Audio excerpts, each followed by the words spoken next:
All right, so we are adjusting the fuel screw on the Kioti CK2610.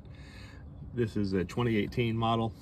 I actually did things differently than most people. You can see that's the base of the cap. Here is the head of the cap right here, which we have removed.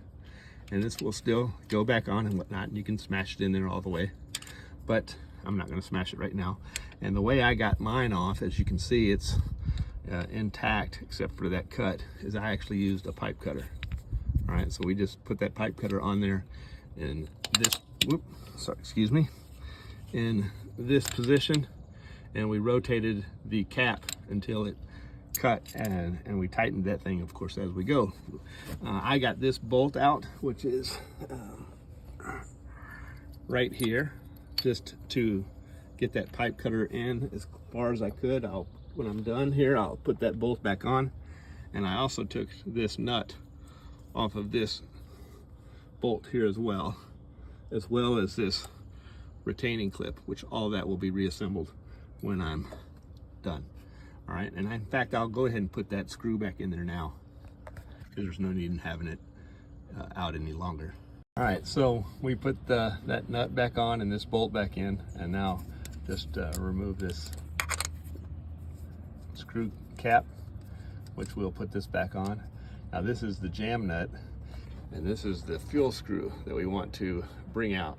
Now a lot of people go out 2 turns, some even go out a little bit further, and they look for just a tint of white smoke when they're under heavy load, maybe in high gear going up a hill or something like that. But a lot of those people put an exhaust temperature gauge. Now I'm not going to install an exhaust temperature gauge, so because of that, I'm not going to undo this screw 2 full turns. Now everybody that I know that has done 2 full turns and just gotten to a hint of white smoke and then backed it back in just a tiny bit, they've never reached dangerous temperatures. The only people that I know that have gotten too high are people who have gone out all the way and really just continued to bear it down, and where they were blowing like coal, you know, so to speak. And we're not going to be blowing coal on this machine. I'm just going to go to 1.5 turns out, and even though it may be peaked more to go to 2, without that exhaust temperature gauge, I'm going to stay on the safe side and just go to 1.5 turns, and then I'll check to make sure I'm not getting any white smoke, and then we'll just live with that. All right, so since the base of that cap is covering up half of that, the flats on that lock nut, I had to mill down my wrench skinnier so it fit in there, okay? And it does fit in there, and so I just loosened that up. After I loosened that up, I unscrewed this screw here 1.5 turns, tightened that back up, and I noticed that when I did that, this screw would turn about 1/8. So I loosened this back up again and undid this another 1/8, and then as I tightened it back up, it settled in right at 1.5 turns out position. All right, so now that I've done that, we're gonna go ahead and put this cap back on.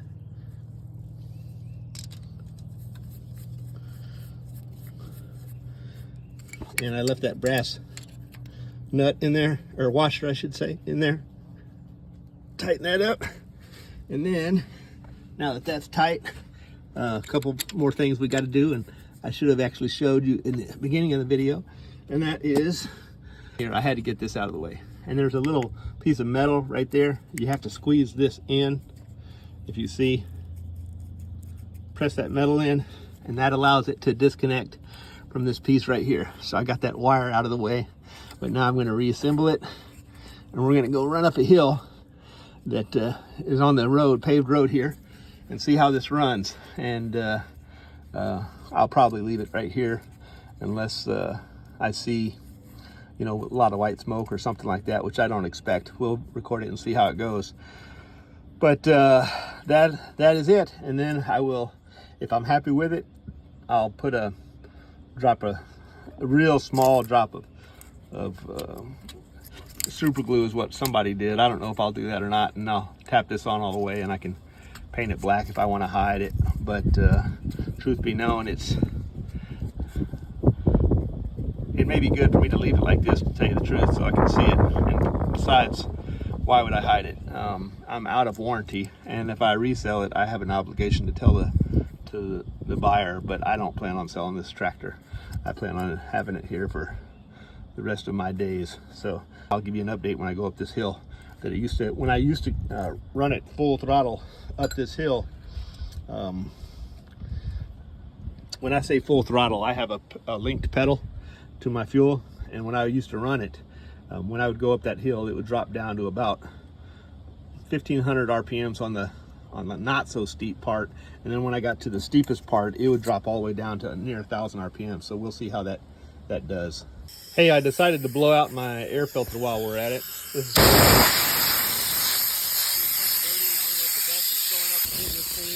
run up the hill. All right, so this is the hill, and right here it would go down to about 1500 to 2000, but we are maintaining 2500, just a hair over 2500, and right about that mailbox is where it used to drop down to between 1000 and 1500. So we're going to see here, I just got to the steep part. We are maintaining.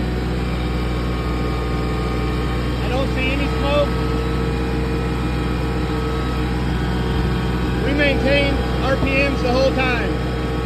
So good improvement there for high gear.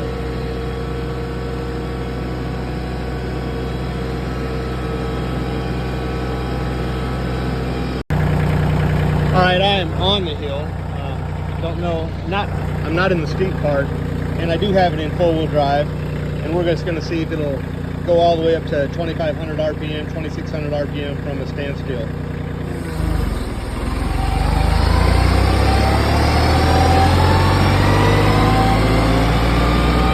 No smoke, and it went all the way up to 2500 RPM.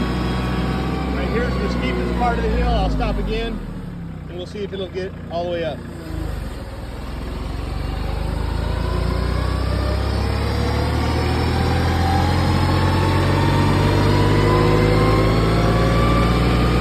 Even on the steepest part of the hill, it climbed and blew no smoke.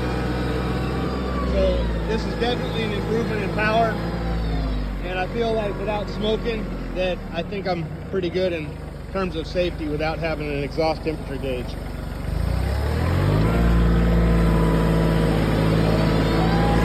And that was just with the pedal. I just throttled this up just now. Before it was all pedal. Let's try it one more time with the throttle already up,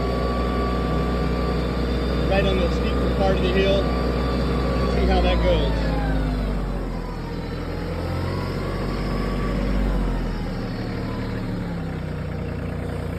Now I normally don't drive on the road in four-wheel drive, but we're doing that now just to maximize the load and see how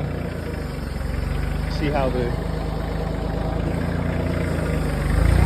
smoke, etc. goes.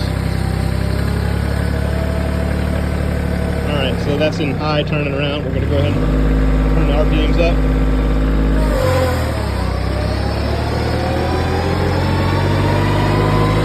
No smoke. And right off the bat, accelerated the whole time. So this is definitely an improvement. All right, I went ahead and slid the cap back on the outside of the cut, and I'll mark that to make sure it doesn't turn and put everything back together. But there you can see it, and that's not actually fixed on there, that's just slid on there and tapped on a little bit. So I may put a drop of glue, super glue, right on the end of that just to hold it, but very, very little, if any at all. It really doesn't matter to me if that cap comes off, as long as the screw is retained. And they do sell replacement fuel screw covers, tamper-proof covers, if you wanted to take that off. But I never actually took off the base of that. That snap ring is still on the base. I just took off enough to get to the interlock nut. Catch you later.